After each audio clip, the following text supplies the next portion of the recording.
지난 6월 28일에 대법원이 타워크레인 건설 노동자의 원래비가 임금이라고 하는 판결을 냈습니다. 이에 대해서 국토교통부가 즉각 반박을 하는 입장을 냈는데, 이에 대해서 더불어민주당 을지로위원회 산하 윤석열 정부 건설노동자 탄압 및 과잉수사 대응 TF의 입장을 말씀드리려고 이 자리에 섰습니다. 국토교통부가 타워크레인 노동자들의 원래비가 임금이라는 대법원의 판결을 정면으로 부정하고 건폭몰이 탄압을 지속할 것이라는 입장을 발표했습니다.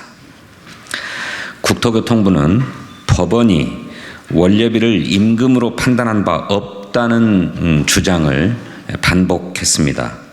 그러나 판결문에 적시된 것처럼 법원은 원래비는 사실상 근로의 대가인 임금의 성격을 가지게 되었다고 분명하게 판시하고 있습니다. 근로기준법이 사용자가 근로의 대가로 근로자에게 임금, 봉급, 그 밖에 어떠한 명칭으로든지 지급하는 일체의 금품을 임금이라고 한다고 규정한 법문 그대로 인정한 것입니다.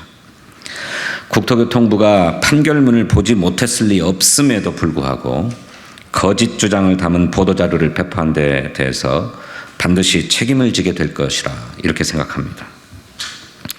또 국토교통부는 원래비 지급에 대한 강제성이 입증되는 등 사실관계가 다른 사건이 있을 경우 법원은 다른 판단을 할 수 있다는 부연 설명도 함께 했습니다.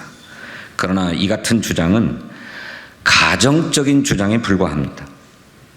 원래비는 건설 공사 현장에서 시공사가 타워크레인 노동자 등에게 의례적으로 제공하는 돈이나 금품으로 시작되어서 공사 일정이 중요한 시공사의 입장에 맞춰서 굳어져 온 관행입니다. 이것을 법원이 인정한 것입니다.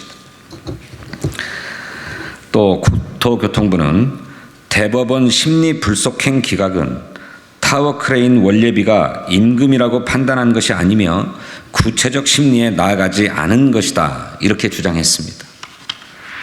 하지만 심리 불속행은 한마디로 대법원이 항소심의 판단을 인정해서 더 이상 심리를 진행하지 않겠다 하는 것입니다. 원래비가 임금이라고 하는 항소심 재판부의 판단을 그대로 인정했다는 뜻입니다. 따라서 국토교통부의 이러한 주장 역시 명백한 거짓입니다. 그리고 국토교통부는 법원이 원래비 지급은 채무 없음을 알고 변제한 비채 변제에 해당하므로 반환을 요구할 수 없다고 판단했다고 주장했습니다.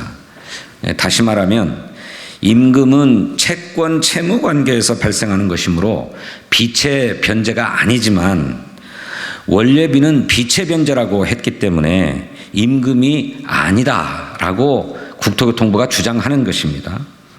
하지만 법원은 원래비가 임금이라는 점을 명확하게 한 뒤에 원래비를 건설업체들에게 돌려줄 필요가 없다는 점을 강조하기 위해서 설령 건설업체들의 주장을 받아들인다고 해도 비채 변제 규정에 의해서 돌려줄 의무가 없다고 법원이 밝힌 것입니다. 그런데 국토교통부는 마치도 법원이 원래비의 임금 성격을 부인한 것처럼 판결을 왜곡하는 주장을 했습니다. 이 점에 대해서도 국토교통부는 책임을 피할 수 없을 것입니다. 건설노조에 대한 탄압은 윤석열 대통령의 입으로부터 시작됐습니다. 윤 대통령은 지난 2월 건설 현장의 갈취, 폭력 행위를 뿌리 뽑겠다면서 타워크레인 원래비를 건폭몰이의 표적으로 삼았습니다.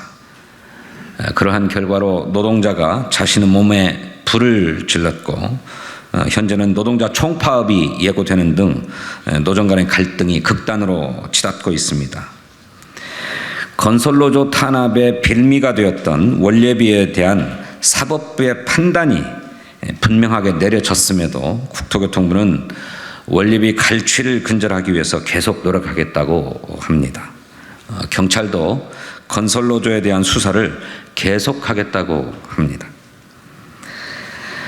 입법부인 국회는 법을 제정하고 행정부인 정부는 그 법을 집행하며 사법부인 법원은 그 법의 적용을 판단합니다. 이것이 삼권 분립의 기본 원칙 아닙니까? 이러한 삼권 분립의 원칙에 비추어 볼 때 국토교통부가 내놓은 입장이라고 하는 것은 삼권 분립을 정면으로 거스르는 반헌법적이고 반민주적인 그런 주장이라고 하지 않을 수 없습니다. 지금이라도 윤석열 정부는 무리하고 과도한 노동 탄압을 즉각 중단하고 산업계의 평화를 회복하는 데 최선을 다할 것을 촉구합니다. 2023년 7월 6일 더불어민주당을 지키는 민생실천위원회 산하 윤석열 정부 건설노동자 탄압 및 과잉수사 대응 TF 단장 진성준이었습니다.